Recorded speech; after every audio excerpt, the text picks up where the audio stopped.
আপোনালোকে গম পাইছে যে আমি আহি আছোঁ ৰঙামাটি স্কুলত SIPৰ কাৰণে। ষ্টুডেণ্টবোৰৰ মৰম চকচোন, ইহঁতে ঘৰৰ পৰা পুৰা আমলখি বুটলি আনি দিয়ে আমাৰ কাৰণে। আমাক এখন ৱাল মেগাজিন বনাবলৈ কোৱা হৈছিল আৰু ৱাল মেগাজিনৰ কাৰণে ফলকখন চকচোন পুৰা চাফা কৰি আছে এতিয়া। মেগাজিনখনৰ কাৰণে আমি ষ্টুডেণ্ট পৰা কিছুমান ছবি আৰু কিছুমান লেখা লৈছিলোঁ, তাকে আমি এতিয়া বাছি আছোঁ যে কোনটো দিলে কোনটো ভাল হ'ব। ফলকখনৰ এইফালে গোটেই বৰ্ডাৰবোৰ কালাৰ কৰি দিছে, নহ'লে দেখিবলৈ বেয়া হ'ব। এফালে আমাৰ সমোসা আহি গ'ল আৰু আজি আমাক চাহ নিদিলে কাৰণ আজি কাৰেণ্টো নাছিলে।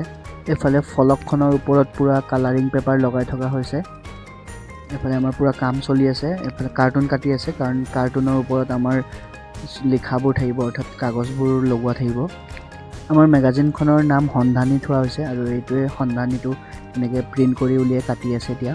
আৰু আমাৰ মেগাজিনখনৰ থিমটো হৈছে প্ৰকৃতিৰ কোলাত শিশু, সেইকাৰণে এয়া প্ৰকৃতিত থকা পখিলা গছ-গছনি এইবোৰ আঁকি কাটি আছে।